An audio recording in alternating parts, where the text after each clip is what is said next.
Greetings, friends and brethren. This is Dr. Bob Thiel for the Continuing Church of God. Today I'd like to cover the Book of Esther. The Book of Esther covers a period of time probably from around somewhere between 486 or 473 BC, somewhere in that time period. The book is called Esther because Esther is its main character. Now the Jews call the book Megillah Esther, which means the Esther roll, because it's one of 5 rolls assigned for reading during various celebrations. Esther is read during something they call the Feast of Purim, which is actually pronounced Purim, and we'll mention that term later when we go in the book. No one's sure who actually wrote it. Probably a Jew that was living in Persia during the latter half of the 5th century when things happened in the book. It's also possible that either Ezra or Nehemiah were the original author, but we really don't know. So if you got your Bibles, you might want to follow along. I'm going to be reading this from the New King James Version of the Bible, and I'll try to throw in some other facts and information about it to hopefully make this more pertinent for you or help with the understanding. So Esther 1, starting in verse 1. Now it came to pass in the days of Ahasuerus, this was the Ahasuerus who reigned over 127 provinces from India to Ethiopia. So that's a pretty wide spread of area. It won't show up very well, but my Bible here has a picture of the Persian Empire, the Medo-Persian Empire here.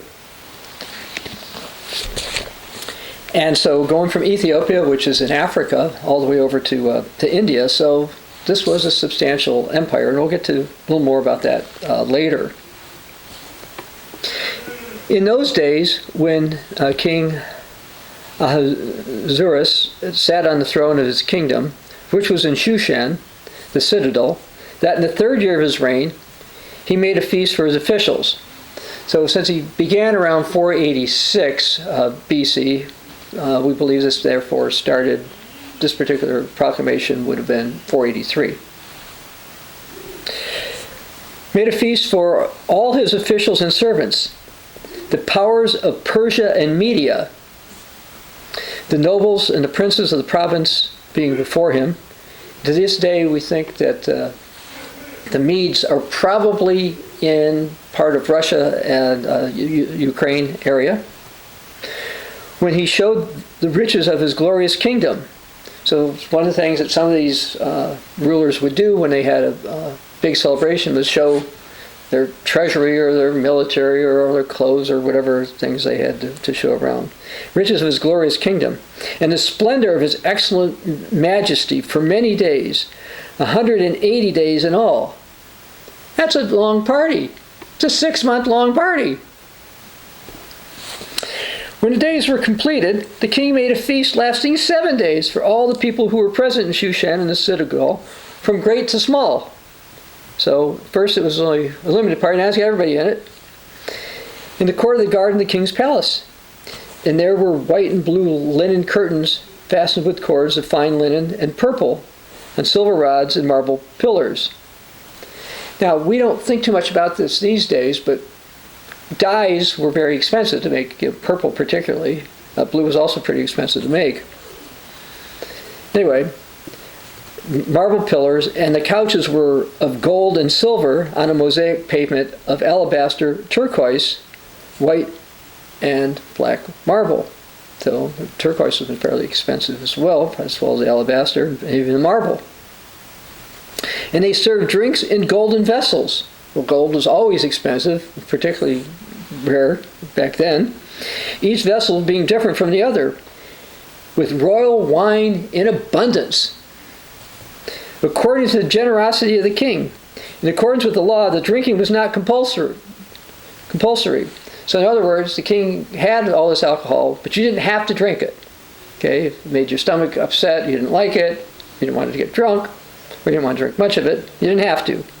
For so the king ordered all the officers of his household that they should do according to each man's pleasure. So it was not, doesn't sound like a totalitarian party where you got to do everything a certain way from this ruler. Now at the same time, verse 9, the Queen Vashti, she also made a feast for the women in the royal palace, which belonged to King Ahasuerus. And on the seventh day, when the heart of the king was merry with wine, so he was, I would say, loaded, he commanded Mehuman, Biztha, Harbona, Bigtha, Abgatha, Zethar, and Carcass. And yes, I have troubles with some of these words, including the king's name, as you probably noticed. 7 eunuchs who serve in the presence of King Ahasuerus. Now, they were eunuchs serving the king. That way he didn't have to worry about his wives and his harem. To bring King Vashti before the king, wearing her royal crown in order to show her beauty to the people and the officials, for she was very beautiful to behold.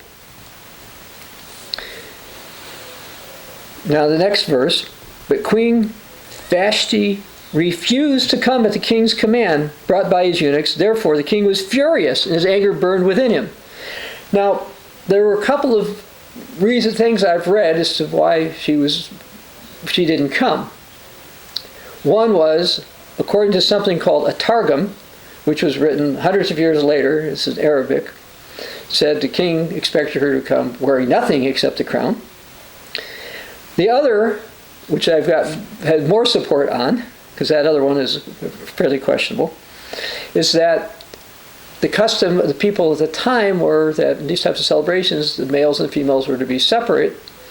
Queen Vashti didn't feel it was appropriate to violate this particular custom, felt her husband was drunk, don't really have to listen to a drunk husband, but the husband didn't have that same opinion.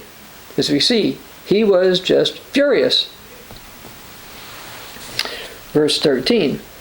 Then the king, he said to the wise men who understood the times, for this was the king's manner toward all who knew law and justice, those closest to him being Karshina, Sethar, Admatha, Tarshish, Meres, Marsena, and Memucan, the 7 princes of Persia and Media, who had access to the king's presence and who ranked highest in the kingdom. So these are his top advisors or leaders.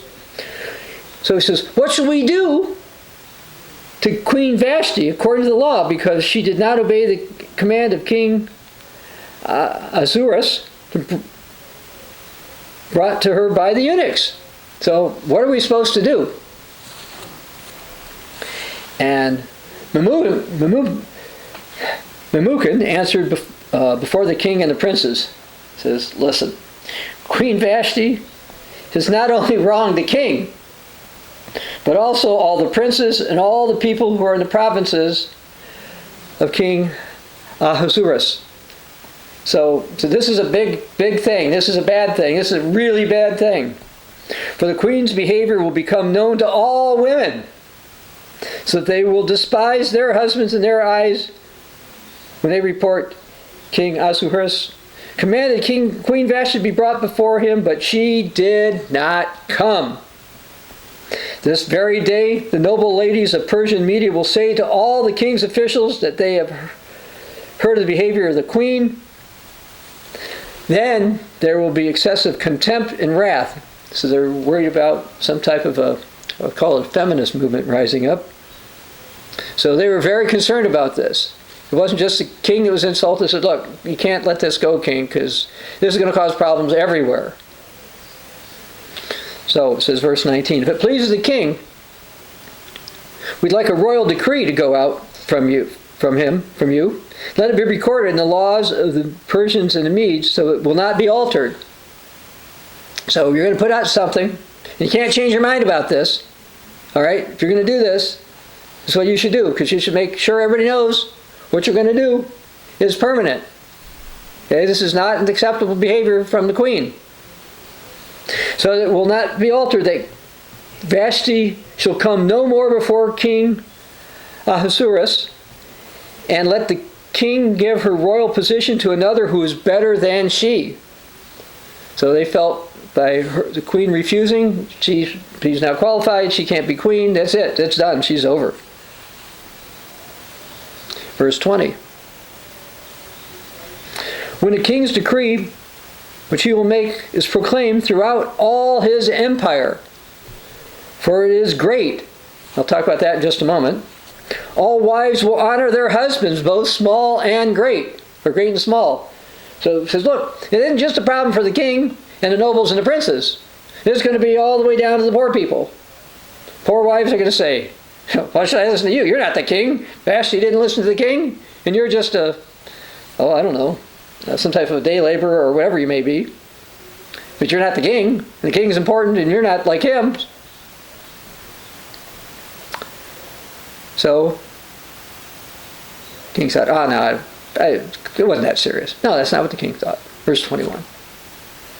And replied, please the king and the princes. And the king did all according to the word of Memucan. Then he sent letters to all the king's provinces. Okay, remember, this has happened in one spot, but he sent letters everywhere. He had a lot of provinces, if you recall. There are actually 127 of them. 127 letters. Remember, they didn't have copiers then. They didn't have email. It wasn't like you could just stick something on there, okay, let's copy all this. They had to manually go down and put all this stuff down there. To each province in its own script. So not only did they have to make copies of this stuff, but they had to translate it into, we don't know how many languages, but probably dozens. And to every people in their own language. That each man should be master of his own house and speak in the language of his own people. So they wanted this clear. They were worried that everybody from Ethiopia over to India was going to hear that Queen Vashti turned the king down. And that everybody's going to cause problems everywhere. And it's like, okay, yes, this happened. But because it happened, Vashti, who was the queen, no more. She lost her job. That's it. She's out of it. They wanted to make sure people realized that that was not going to be tolerated. And they were worried about women objecting, not list their husbands all over. They thought, this is going to cause a massive problem. We just can't deal with it. Now, before we go into chapter 2, and we're going to start to talk about Esther, I want to give a little more background on this. I'm going to read something actually from the old youth lessons, in the old Worldwide Church of God. This is from level 7, lesson 7, I think. It says, when the nation of Judah was conquered by King Nebuchadnezzar of Babylon, the Babylonian Empire was the greatest, most powerful kingdom on the earth. During Nebuchadnezzar's reign, God revealed the Babylonian Empire was the first of a series of empires that would rule over many nations and peoples. This world empire, they were pictured by a great image that appeared to Nebuchadnezzar in a dream, which you can read about in Daniel 2. Yeah, let's just go there for just a moment. Daniel chapter 2.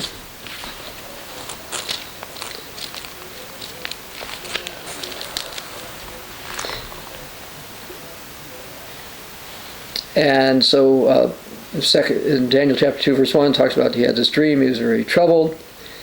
He didn't know what the dream meant. He wanted to know what it meant. He didn't trust people. He wanted people to tell him what did it really mean. So God basically had Daniel give the dream. And he does. And go down to verse 31 of Daniel chapter 2. And we're going to go back to Esther eventually.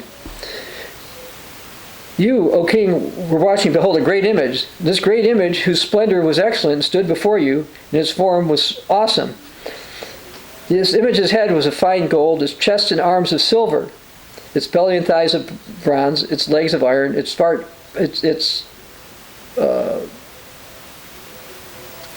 feet partly of iron and partly of clay. And you watch the stone was cut out without hands, which struck the image at its feet, on the iron and clay and broke them into pieces. Then the iron, clay, and the bronze, and the silver and the gold were crushed together and became like chaff from the summit threshing floors, and the wind carried them away, so there was no trace of them to be found.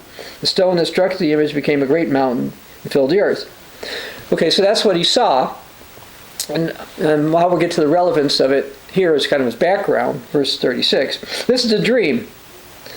Now we will tell you the interpretation of it for the king. You, O king, are a king of kings, for God of heaven has given you a kingdom, power, strength, and glory. Whenever the children of men dwell, or the beasts of the field, and the birds of the heaven, he's given them to your hand, make you rule over them. You are the head of gold. But after you, so that was a Babylonian kingdom. Then after you shall arise another kingdom inferior to yours, then another and a third, etc. And eventually says the king of God will rule, destroy the world-ruling systems, and God will reign. Well, the Medo-Persian Empire was the second one. It was inferior, and that's the one we're talking about here. Now, the old Worldwide Church God wrote, the Persian Empire, pictured by the image's breast and arms of silver, succeeded the Babylonian Empire, which is the head of gold. It was during the reign of Cyrus, king of Persia, that a royal decree was issued. It permitted the Jews, many of whom were living in Babylon, to return to Jerusalem and to rebuild the temple. The decree was issued 70 years after the Jews had been taken captive by Nebuchadnezzar. Some families, however, chose to remain in Babylon and other parts of the empire. Now, the Medo-Persian Empire was inferior in excellence to Nebuchadnezzar, Chaldean or Babylonian Empire, the head of gold, just as silver is inferior to gold. However, it was stronger militarily, and silver is stronger than gold. In 549, Cyrus, a Persian by the name of Cyrus the Great, became king of the Persian Empire. And he conquered the area known as Babylonia in 539, which was prophesied by Isaiah over 150 years before. And I could go into it, but it's in Isaiah 44, verses 28 and 45:1. Until the reign of Cyrus, the people of Judah, the Jews, which would include those of Judah and Benjamin, and some Levites, who had been taken captive by Nebuchadnezzar, were still in Babylonian slavery. To reduce the chances of Jewish rebellion in Judah, Nebuchadnezzar had ordered 3 deportations of the Jews that began around 604 BC. People from the other tribes were deported by the Assyrians back in the 700s BC. Anyway, around 538 BC, Cyrus issued a decree that allowed the Jews to come back. Now, following the death of Cyrus the Great, his son Cambyses ruled the empire, and he died around 522 BC. Then Darius I, who was a Mede, began to rule after the death of Cambyses. When Darius died, his son Ahasuerus, who's also known as Xerxes, and he's also mentioned, by the way, in Ezra 4:6, he became king of the Persian Empire. And his reign began, as I said before, around 486. And probably went to around 464 BC. Now, the story of Esther takes place at the time of Ahasuerus, who's a king of Persia, whose empire, as we read, extended from Ethiopia to India.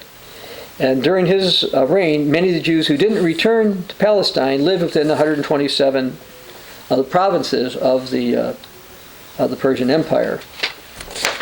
Okay, so now we're going to go into chapter 2 and go with verse 1. After these things, so this is after the king issued his letters against Vashti, the wrath of the king Ahasuerus subsided, and he remembered Vashti, what she had done, and what had been decreed against her.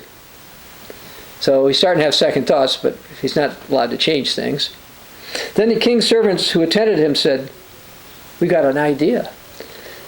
Let beautiful young virgins be sought for the king, and let the king appoint officers in all the provinces of the kingdom, that they may gather all the beautiful virgins to Shushan the citadel."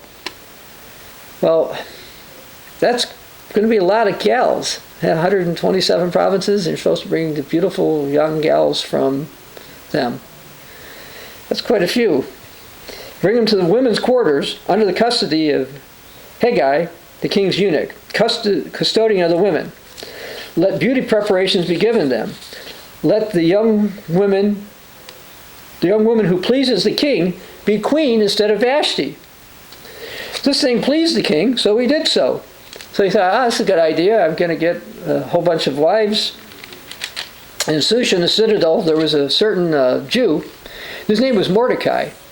He was the son of Jair, the son of Shimei, the son of Kish, a Benjaminite.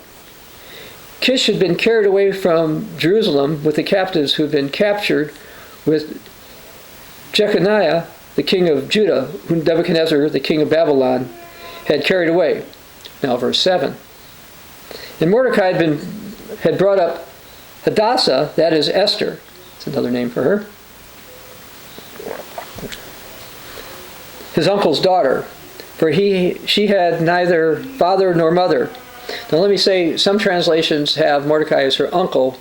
More modern translations who looked at this suggested Esther was Mordecai's cousin, not that Mordecai was Esther's uncle. Anyway, talking about Esther, the young woman was lovely and beautiful.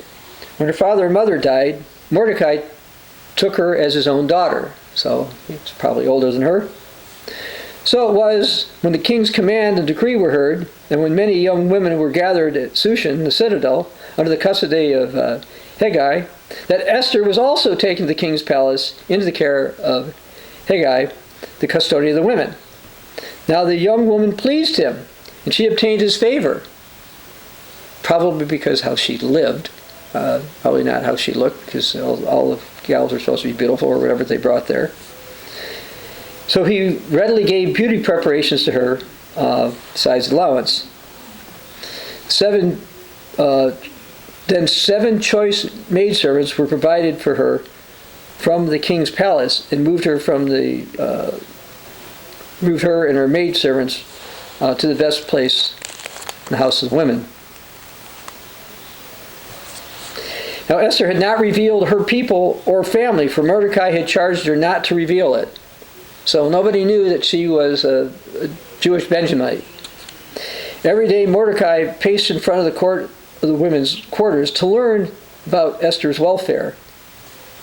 And according to various commentators who've looked into this, they believe Mordecai had some kind of a job in the king's courtyard. He was either just like a lowly porter who just moved things back and forth. Some say no, he had some higher role, but it's not specified in Scripture. Anyway, he paced in front of the court of the women's quarters to learn of Esther's welfare and what was happening to her. Now, each young woman's turn came to go to the king after she had completed 12 months preparation, according to the regulations of the women. For thus were the days of their preparation, apportioned 6 months with oil and myrrh, and 6 months with perfumes and preparations for beautifying women. Now that's a long time. You take that they, need a bath or something, maybe a day or two. Try to figure out why this would have lasted a whole year. This is a long time. A couple of ideas. One that some commentators have suggested is that these young gals were probably not necessarily very sophisticated, and they needed to learn how to act in a king's court. They probably needed to learn some words of the king's language. It also gives a chance to find out after several months they developed any weird diseases or whatever. So, but again, to me it seems like it was a really long period of time, but that's what they did. Verse 13. Thus prepared, each young woman went to the king, and she was given whatever she desired to take with her from the women's quarters to the king's palace. So basically, the king ended up with lots and lots and lots of wives. In the evening she went, and in the morning she returned to the second house of the women, to the custody of Ashagaj, the king's eunuch, who kept the concubines. So there was one eunuch who had the virgins, and then the other one had the concubines. This is the secondary wives. She would not go into the king again unless the king delighted in her and called for her by name. Verse 15. Now, when the turn came for Esther, so Esther had to marry him, the daughter of Abihail, the uncle of Mordecai, who had taken her as his daughter to go to the king, she requested nothing, but with Hegai, the king's eunuch, the custodian of the women, advised. So the king, after becoming intimate, apparently offered them whatever they wanted, within his version of reason. My suspicion is that the Gentile women asked for a lot of stuff, and Hegai had told Esther, the best way to have the king happy with you is to just ask for this, and don't be greedy. Because I conclude that because of the next statement.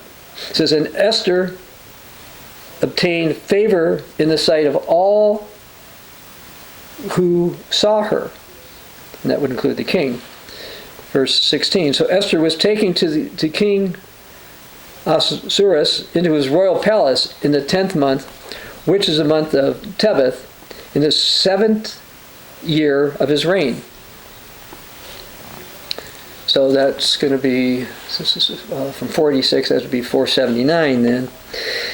The king loved Esther more than all the other women, and he obtained grace and favor in his sight more than all the virgins, so he set the royal crown upon her head. Now remember, she was just some poor Jew, kind of a migrant, basically, sort of a forced migrant. Wasn't considered anybody special, just a young gal. We don't know how young, could have been as young as 15. I doubt it was any older than 20. She was not very old. Anyway, put the royal crown on her head and made her queen instead of Vashti. Now, she probably never thought she could be a queen. If you're watching this, you probably didn't think when you were growing up you could be a king or a priest. But the New Testament says that God will make his people kings and priests and reign with him. Okay, you may not thought you were born to be royalty, but if God's calling you now, you are. And we see this happen to Esther. Then the king made a great feast, the Feast of Esther. Maybe they'll make a feast for you someday. For all his officials and servants, and he proclaimed a holiday in the provinces and gave gifts according to the generosity of a king. And this king was generous at time to time. Verse 19. When virgins were gathered together a second time, Mordecai sat within the king's gate. Now I tried to figure out why a second time, and by looking at historical records, all I can figure is that probably what happened is there was the first batch of gals that came from the closer provinces, and perhaps other ones came from other ones. Apparently the king liked having lots and lots of wives. It's something that the Book of Deuteronomy specifically warns against kings of Israel doing, because kings of the world were doing that. And that's not to be done, of course, but that's what was done then. Verse 20. Now Esther had not revealed her family and her people, just as Mordecai had charged her. For Esther obeyed the command of Mordecai as when she was brought up by him.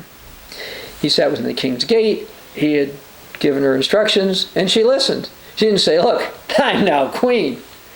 I don't care about this cousin of mine who raised me. He's not important, but now I'm the most important thing. And okay, we're supposed to honor our mother and father. He wasn't Esther's mother or father, yes, but he took her in and he raised her. And so she realized she should give him respect. And he'd given a specific command. She may not have understood why, but she obeyed. And the command was not against God's law, so it was appropriate to obey. Verse 21. In those days, when Mordecai sat within the king's gate, two of the king's eunuchs, Bigthan and Teresh, doorkeepers, became furious and sought to lay hands on King Ahasuerus. So the matter became known to Mordecai, who told Queen Esther. And Esther informed the king in Mordecai's name.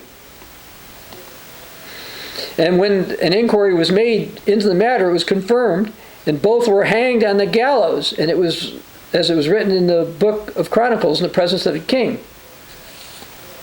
Now the old youth lesson asked, from Old Worldwide Church of God, asked, what would you have done if you'd heard of the plot? Would you have been afraid and been silent? After all, suppose you reported information and no one believed you. You could lose your job, or someone might try to assassinate you and hurt you for doing this. And nothing good, by the way, happened to Mordecai for a long time after he did this. And sometimes we won't see good things happen to us in this age if we do the right thing.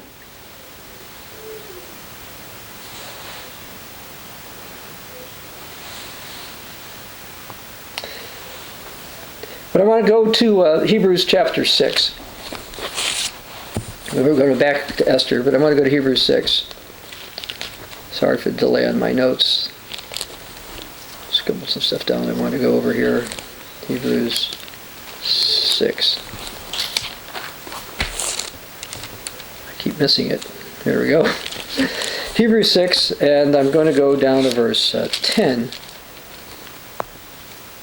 Or verse 9. Let's start in verse 9. But beloved, we are confident of better things concerning you. Yes, better things are going to happen to you, whether this age, could be in this age, but if not, the age to come. Yes, things that accompany salvation, though we speak in this manner. Verse 10, for God is not unjust to forget your work and your labor of love, which you have shown toward his name, that you've ministered to the saints and do minister. And in our case as a continuing Church of God, one of the ways we do such ministering is to help support the poor, particularly in places like Africa. Verse 11, and we desire that each one of you show the same diligence to the full assurance of hope until the end, that you don't become sluggish, but imitate those who through faith and patience inherit the promises. And then it goes through more promises over there. We'll find out some stuff regarding Mordecai later. But just because you're not getting rewarded for doing the right thing doesn't mean you shouldn't do the right thing. Now this doesn't mean, by the way, that you should be a tattletale on every little dinky thing, but this is an important matter when someone wanted to assassinate the king. Okay, now, let's see, I wanted to go to chapter 3. So why don't I just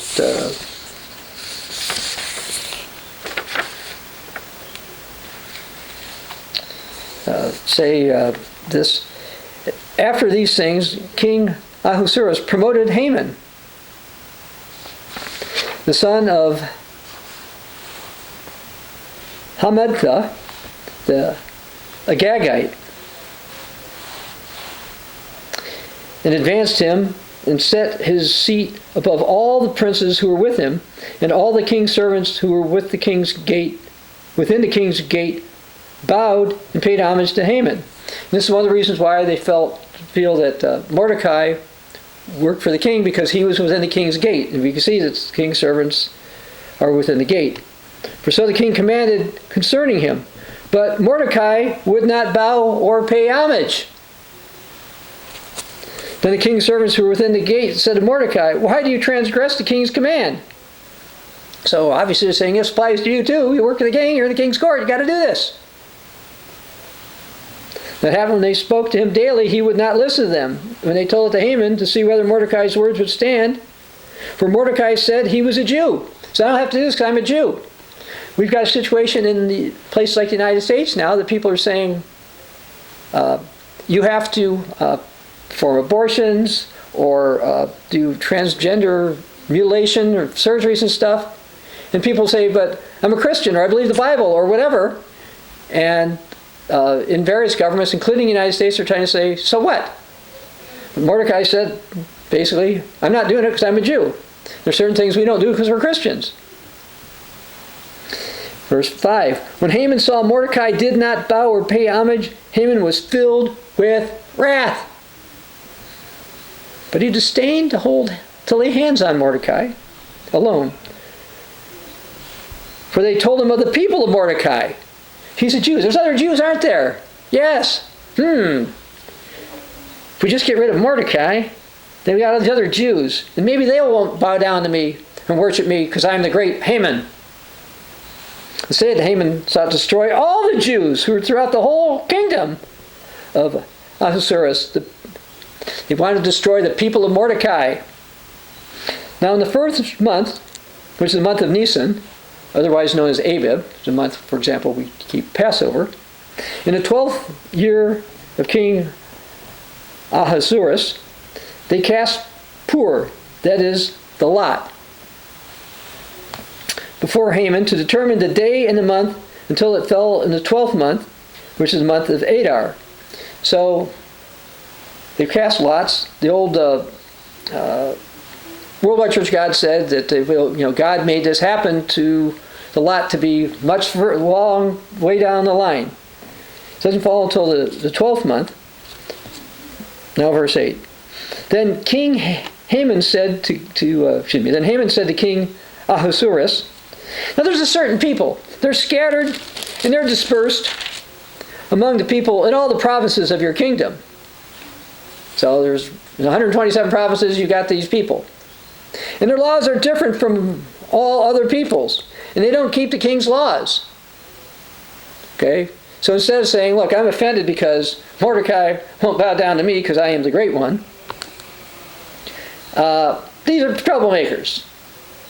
These are people that aren't good. The time will come in places like the United States where they want us gone. Those of us who are true Christian. Since we don't go along with various aspects of their immorality and other views that they have. Okay. Anyway, continuing, Haman says, therefore it's not fitting for the king to let them remain.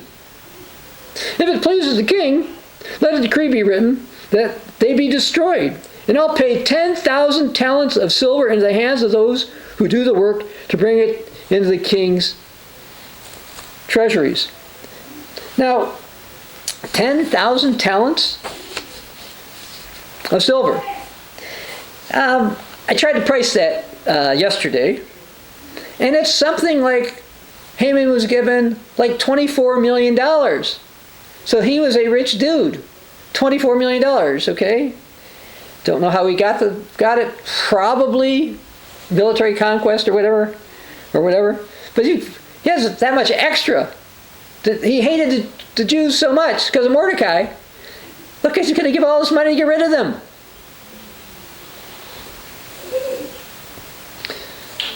So what happened? Verse 10. Well, the king took his signet ring from his hand and he gave it to Haman and said, Haman the son of Haman the Agagite, the enemy of the Jews.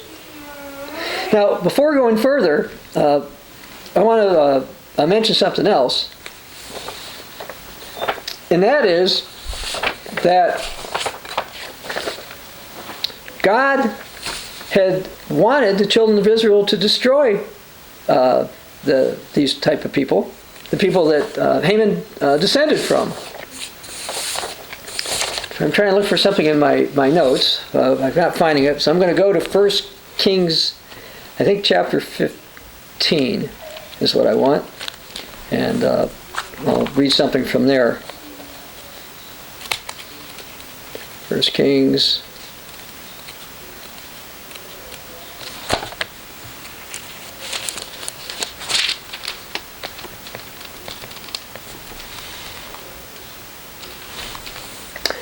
I said 1 Kings, but I meant 1 Samuel. I'm sorry.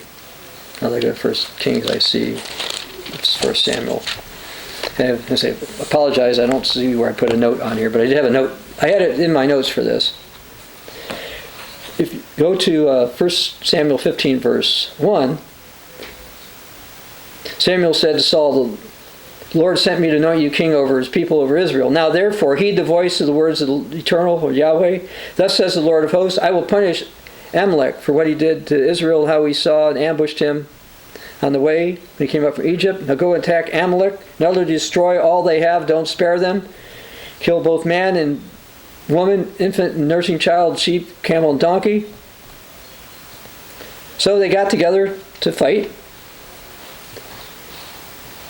And Saul told the Canaanites to leave. Verse 7, he attacked the Amalekites from Havilah all the way to Shur, which is east of Egypt. He also took Agag, king of the Amalekites. And this is where we think this is probably related to Haman. And he destroyed the people with the edge of the sword. But the people spared Agag and the rest of the sheep and all this kind of stuff. And because of this, God rejected Saul as king. And you can read that if you continue on in 1 Samuel 15. But because they weren't utterly destroyed, we now have a situation where one of their descendants wants to utterly destroy the Jews.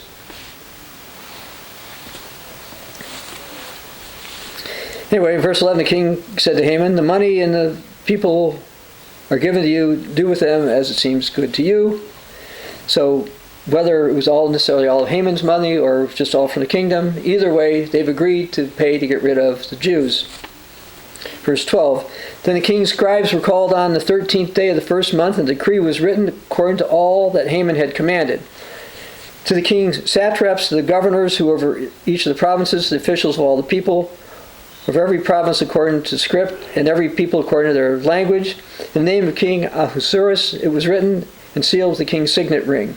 The letters were sent by couriers to all the king's provinces, to destroy, to kill, and annihilate all the Jews, both young and old, little children and women, in one day, the 13th day of the 12th month, which is the month of Adar, and to plunder their possessions. The copy of the document was to be issued as law in every province, being published for all the people that they should be ready for that day. Remember, they're not supposed to be changing their laws or rescinding them. The couriers went out, hastened by the king's command, and the decree was proclaimed in Shushan, the citadel. So the king and Haman sat down to drink.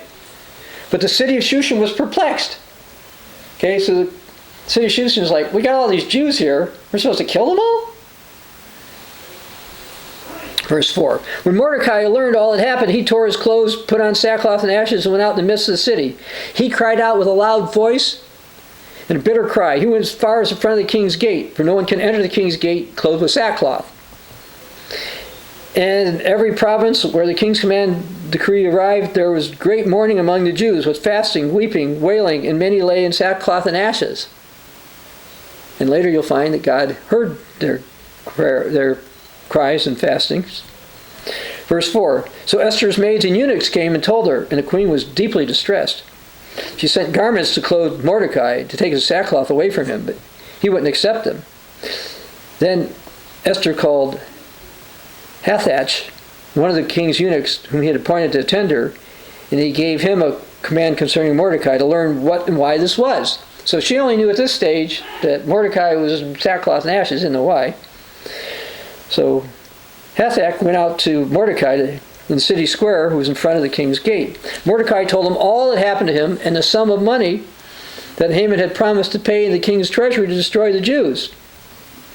So Haman promised to pay this much, and the king probably threw some in. It's hard to say how much money was from which one, but we know what he said he was going to do. He also gave him a copy of the written decree for their destruction, which was given in Shushan, that he might show it to Esther and explain it to her, that he might command her to go to the king and make supplication to him and plead before him for his people. So Hathach returned and told Esther the words of Mordecai.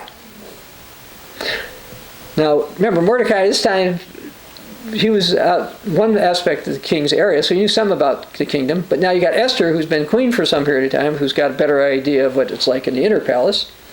Esther spoke to Hathach and gave him a command from Mordecai. All the king's servants and people of the king's provinces know that any man or woman who goes into the inner court of the king who has not been called, he has but one law to put to death, except the one whom the king holds out a golden scepter that he may live. Yet I myself have not been called to go into the king these 30 days. So they told Mordecai Esther's words. Esther says, look, I can't go in there unless the king calls me, because if I go in there, otherwise I'd be dead. Verse 13. Mordecai told them to answer Esther as follows. Do not think in your heart that you'll escape the king's palace more than any other Jews. Now, we don't know if Esther thought that, but I'm sure it's just likely that at least momentarily flashed through her mind. Verse 14. For if you remain completely silent this time, relief and deliverance will rise for the Jews from some other place. But you and your father's house will perish. Yet who knows whether you have come to a kingdom for such a time as this. All right, so Esther gets a response, and she says, now we've got in verse 15. Then Esther told them to reply to Mordecai, go gather the Jews who are present in Shushan and fast for me. Neither eat nor drink for 3 days or 3 nights, and my maids and I will fast likewise. And I'll go to the king, which is against the law, and if I perish, I perish. You say, but she was king. But remember I said the king had lots and lots of concubines, wives. Hadn't called Esther for a long time, didn't seem to need her. Remember, when Vashti broke a command of the king, or an order, she was put out, and Esther would have known that. That's how, partially, that's how she ended up getting a job as queen. And so Esther's like, king, he's got all these wives, and he doesn't seem to want me around, and if I walk in here, and I wasn't summoned, and it could be the end of me. So she said, pray and fast for me. Verse 17, so Mordecai went his way and did according to all Esther had commanded him. Okay, so yes, she gave a command and he listened.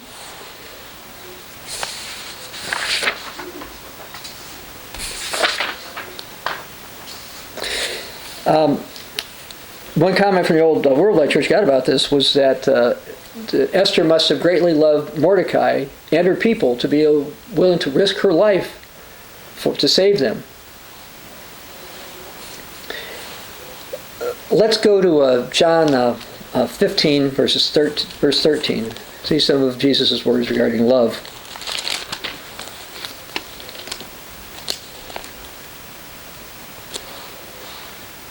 Let's pick this up in verse 12. Jesus' words, John 15, verse 12. This is my command, that you love one another as I've loved you. Greater love has no one than this, than to lay down one's life for one's friends. You're my friends, you do whatever I command you. So Esther was willing to lay down her life. Because as queen, she would have been exempt from this. Anyway, verse 1 of chapter 5. Now it happened on the third day that Esther put on her royal robes and stood in the inner court of the king's palace. So she'd been fasting for about 3 days at this stage.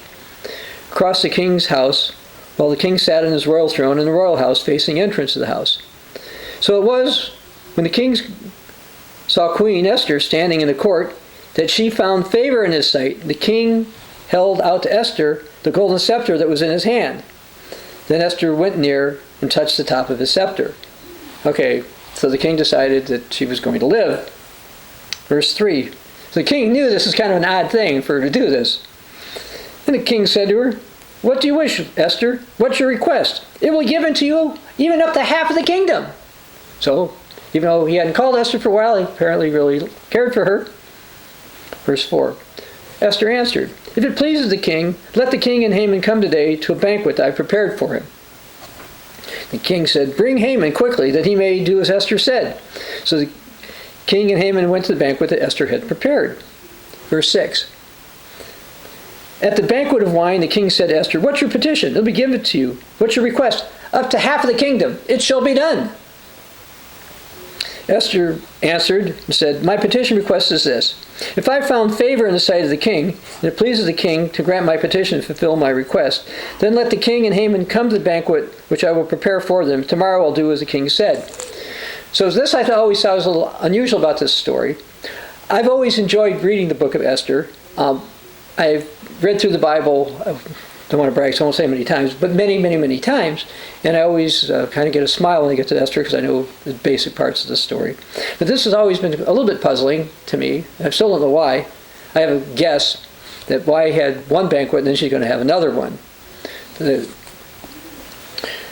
But now go to verse 9. So Haman went out that day joyful with a glad heart. But when Haman saw Mordecai at the king's gate, and he didn't stand or tremble before him, he was filled with indignation against Mordecai.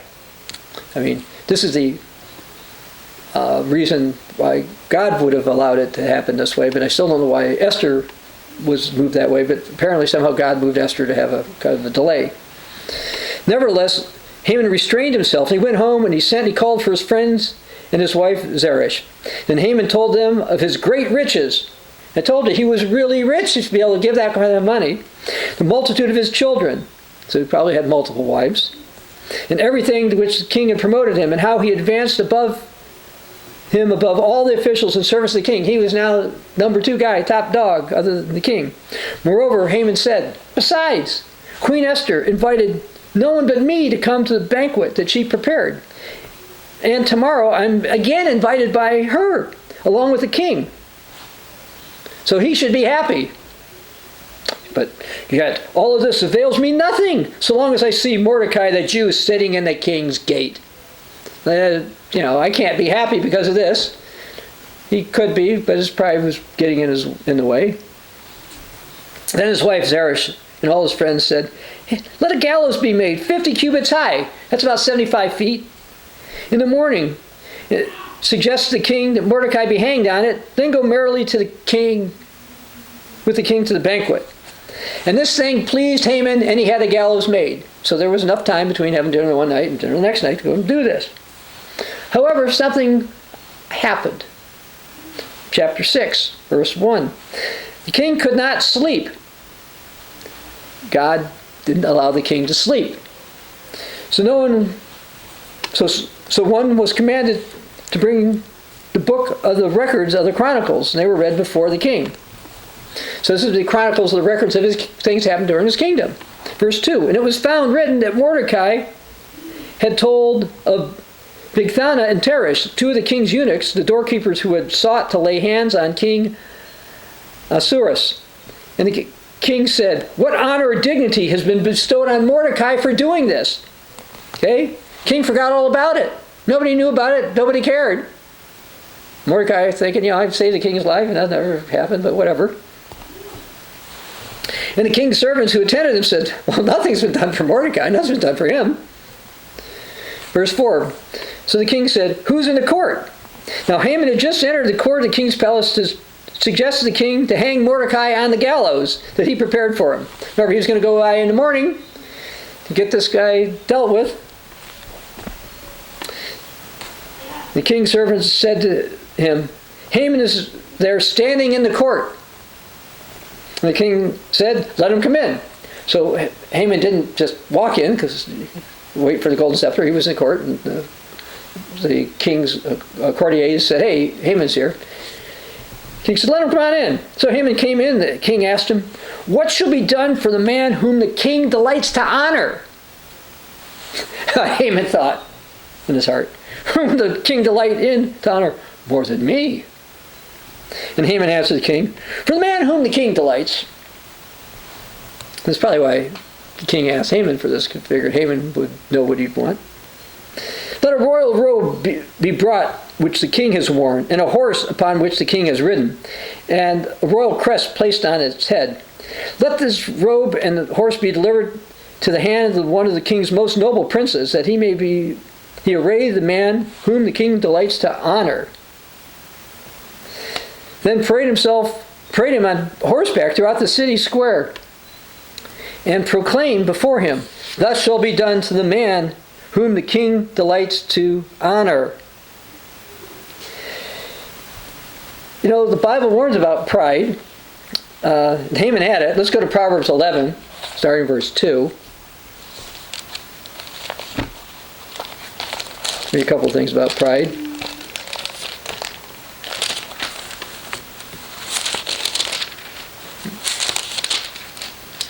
When pride comes, then comes shame. But with the humble is wisdom. Now let's go to Proverbs 16. We'll read verse 5 and 18. Everyone proud in heart is an abomination to the Lord. Though they join forces, none will go unpunished. Though they join forces. Well, read, see some of that in the Book of Esther. Now down to verse 18. Pride goes before destruction, and a haughty spirit before a fall. So you've got Haman, who is prideful and think, I want to be exalted so much. This is great. Yeah, this is just fantastic. But this fall is about to happen. Verse 10. Then the king said to Haman, hurry, take the robe and the horse, as you have suggested. Haman's probably thinking, oh great, finally I get it all. Wow, this is really going to be, wow, what a fantastic day for me now. And do so for Mordecai the Jew, who sits within the king's gate. Leave nothing undone, all you've spoken. So Haman took the robe and the horse, arrayed Mordecai, and led him on horseback throughout the square, and proclaimed before him, thus shall be done to the man whom the king delights to honor. So instead of being honored, Haman being honored, Haman has to be the secondary guy to tell people to honor Mordecai. Then, verse 12, and afterwards Mordecai went back to the king's gate. But Haman hurried to his house, mourning with his head covered. When Haman told his wife Zeresh and all his friends everything that happened to them, his wise men, his wife, said to him, if Mordecai, before whom you began to fall, is of Jewish descent, you will not prevail against him, but you will surely fall before him. Remember, pride comes before the fall. And when they were still talking to him, the king's eunuchs came and hastened to bring Haman to the banquet which Esther had prepared. Verse 7. So the king and Haman went to dine with Queen Esther. And on the second day, at the banquet of the wine, the king again said to Esther, what is your petition, Queen Esther? It will be granted to you. What's your request? Up to half the kingdom. It shall be done. Then Queen Esther answered and said, if I found favor in your sight, O king, and if it pleases the king, let my life be given to me at my petition, and my people at my request. For we have been sold, my people and I, to be destroyed, to be killed, to be annihilated. Had we only been sold as male and female slaves, I would have held my tongue, although the enemy could never compensate for the king's loss. So the king's not sure what's going on, verse 5. So King Ahasuerus answered and said to Queen Esther, who is he, where is he, who would dare presume in his heart to do such a thing? Well, the prideful one. And Esther said, the adversary and enemy is this wicked Haman. So Haman was terrified before the king and the queen. Then the king arose in his wrath from the banquet of wine and went to his palace garden. Haman wanted to kill you. He's all upset about this. Haman stood before Queen Esther, pleading for his life, for he saw evil was determined to him by the king. You could tell the king was not happy. When the king returned to the palace garden, the banquet of wine, Haman had fallen across the couch where Esther was, and the king said, will he also assault the queen when I'm in the house? As the word left the king's mouth, they covered Haman's face. Now, Harbonah, one of the eunuchs, probably didn't like Haman. Never said anything, was smart enough to keep his mouth shut until it was time. He said to the king, look, here's a gallows which is 50 cubits high, which Haman made for Mordecai. The one who spoke good on the king's behalf is standing at the house of Haman. So, you never know who might come to your aid or might be the one to do you in. So be careful about your words. Then the king said, hang him on it, which is probably what Harbonah wanted. Verse 10. So they hang Haman on the gallows that he had prepared for Mordecai. Then the king's wrath subsided. On that day, King Ahasuerus gave Queen Esther the house of Haman, the enemy of the Jews. And Mordecai came before the king, for Esther had told how he was related to her. So the king took off his signet ring, which he had taken from Haman, and gave it to Mordecai. So it puts him, basically makes Mordecai, instead of getting hung that day, looks like it makes him number 2 in the kingdom. And Esther appointed Mordecai over the house of Haman. We see this in the Old Testament, where you've got one of God's people who ends up being number 2 person in one area or the other. You had Daniel, who was raised. You also had Joseph, who was second only under Pharaoh. So God has done that from time to time. And I've also, when I was looking throughout some church history records, I've seen sometimes, particularly in the Sardis era, it looks like maybe some of God's people had some type of influence. Probably not this strong, but some kind anyway. Or Mordecai was raised up.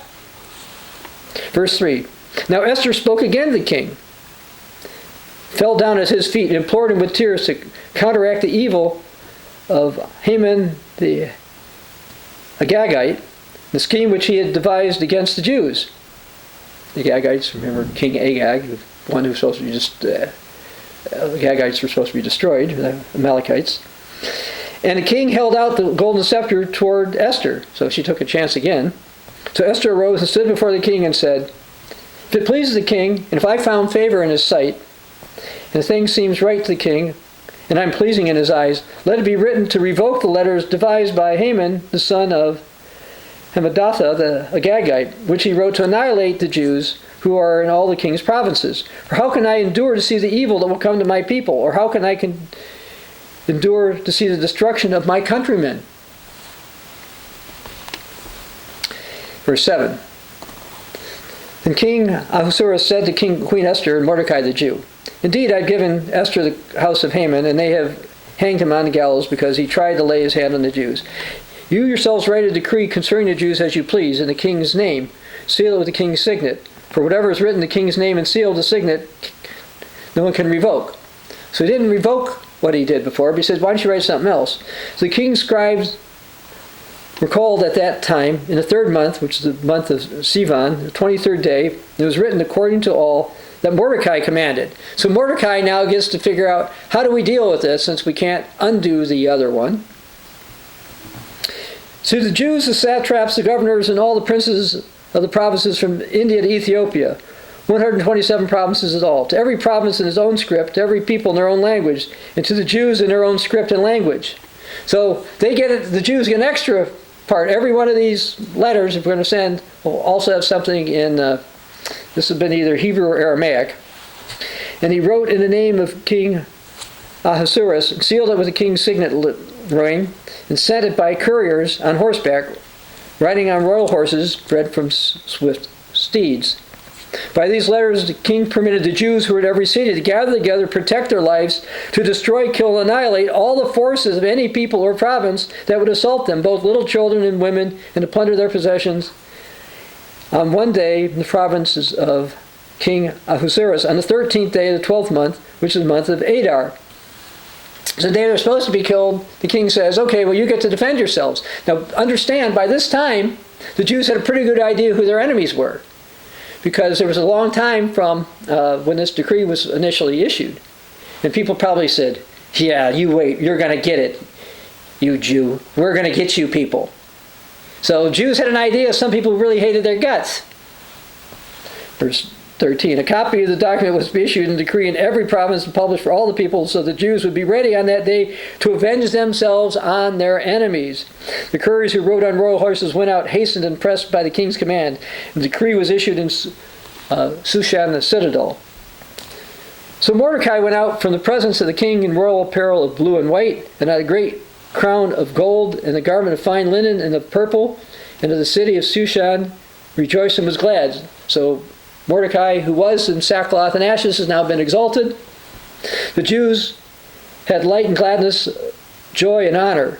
In every province and city where the Jews' decree came, the Jews had joy and gladness, a feast and a holiday. Then many of the people of the land became Jews, because fear of the Jews fell upon them. So this is one of the reasons why you'll see people who go to the land of Israel who are various ethnic groups. This is one of the things that did happen. Now let's go to chapter 9, go to verse 1. Now in the 12th month, that is the month of Adar, on the 13th day, the time came for the king's command and his decree to be executed. On the day that the enemies of the Jews had hoped to overpower them, the opposite occurred. So yes, we're supposed to, as Christians, by the way, we're supposed to walk by faith, not by sight. And these people were convinced they were supposed to get killed. But God had a different plan.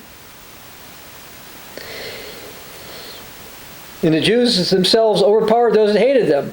The Jews gathered together in the cities throughout all the provinces of King Ahasuerus to lay hands on those who sought them their harm. And no one could withstand them, because fear of them fell upon all the people. And all the officials of the provinces, the satraps, the governors, and all those who did the king's work helped the Jews, because the fear of Mordecai fell upon them. They say, wait a second, Mordecai just replaced Haman. Haman was the top dude. We knew about Haman. Haman's hung because he wanted to kill Mordecai. We better listen to Mordecai, do what Mordecai says, or we might die too. For Mordecai was great in the king's palace, and his fame spread throughout the provinces. That means all the way from Babylon, went over to Ethiopia, over to India. For this man Mordecai became increasingly prominent. Thus the Jews defeated all their enemies, the stroke of the sword, with the slaughter and destruction, and did what they pleased with those that hated them. And in Shushan, the citadel, the Jews killed and destroyed 500 men. Also, Parshada, Dalphon, Aspatha, Paratha, Adaliah, Aradatha, Parmashta, Erisai, Aridai, and Jazatha, the 10 sons of Haman, the son of Hamadatha, the enemy of the Jews, they killed, but they did not lay their hands on the plunder. So they just wanted to get rid of their enemies. They weren't trying to get all their money. And on that day, a number of those who were killed in Shushan citadel was brought to the king. The king said to Queen Esther, the Jews have killed and destroyed 500 men in Shushan, the citadel, and the 10 sons of Haman. What have they done with the rest of the king's provinces? What's your petition? It'll be granted to you. What's your further request? It shall be done. So the king seemed to think this was fine. Verse 13, and Esther said, if it please the king, let it be granted to the Jews who are in Shushan to do again tomorrow according to today's decrees, and let Haman's 10 sons be hanged on the gallows. So the king commanded this to be done. The decree was issued in Shushan, and they hanged Haman's 10 sons. And the Jews who were in Shushan gathered together on the 14th day of the month of Adar and killed 300 men of Shushan, but they didn't lay hand on the plunder. So apparently they found there were still others that they hadn't gotten rid of, who were their mortal enemies, and they got rid of them. Verse 16. The remainder of the Jews in the king's provinces gathered together and protected their lives they had from the rest of their enemies. And as Christians, by the way, the end times, we read in Zephaniah 2, we're supposed to gather together so we can be protected before a decree will be issued. Anyway, and it says the Jews killed 75,000 of their enemies, but they didn't lay hand on their plunder. This was on the 13th day of the month of Adar. The 14th day of the month they rested, made a day of feasting and gladness, except for, again, some killed 300 over in Shushan. Verse 18. But the Jews who were in Shushan assembled together on the 13th day as well as on the 14th day. And on the 15th day of the month they rested. And they made a day of feasting and gladness. Therefore, Jews of the villages who dwelt in the unwalled towns celebrated the 14th day of the month at Adar with gladness and feasting as a holiday, sending presents to one another. It's not a holy day. It's not a day you can't do any work.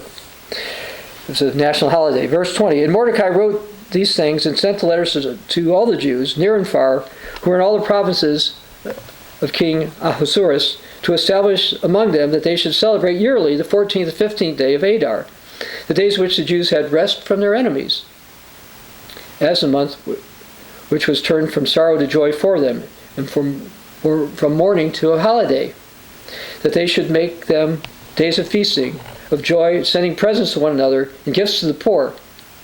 So the Jews accepted the custom which they had begun, as Mordecai had written to them, because Haman, the son of Haman the Agagite, the enemy of the Jews, had plotted against the Jews to annihilate them.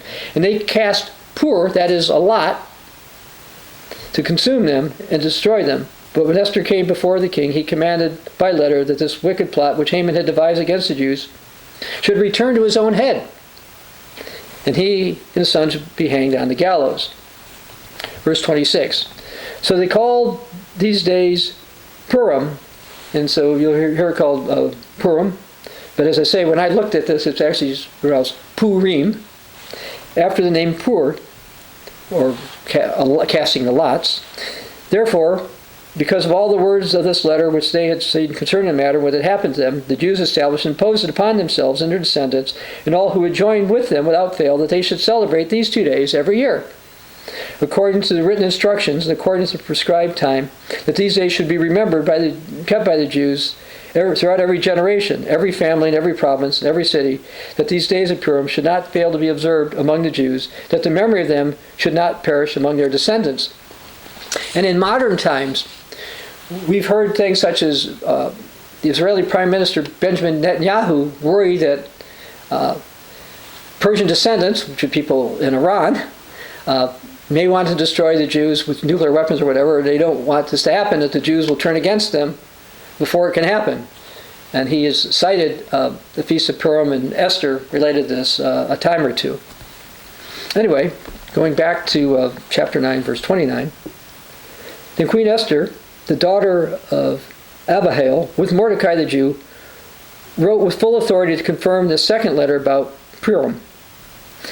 And Mordecai sent letters to all the Jews in 127 provinces of the kingdom of Ahasuerus with words of peace and truth to confirm these days of Purim at their appointed time, as Mordecai the Jew and Queen Esther had prescribed for them. And they had decreed for themselves and their descendants concerning matters of their fasting and lamenting.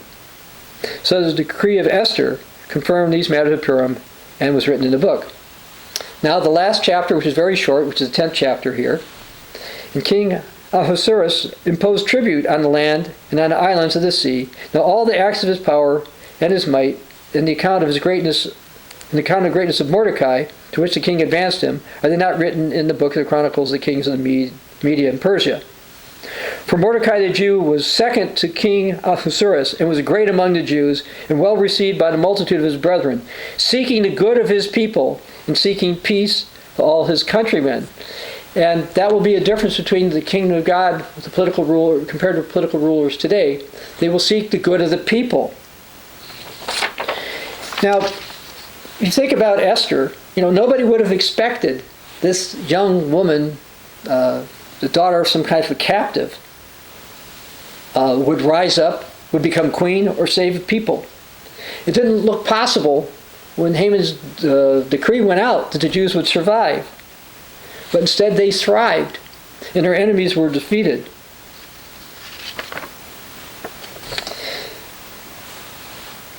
You don't have to go there, but in the last part of Isaiah 30, verse 18 says, "Blessed are those who wait for him." The Jews faced an incredible, overwhelming situation. They fasted and they waited, and God came through. God will not give up on you. Even if he lets you perish in this life, God will not give up on you. And just like Esther, if you're called in this age, unlike Esther who was called in her age, being called in this age, if you respond to God, you can actually be a king and priest in the coming kingdom of God. Those are some of the lessons from the Book of Esther.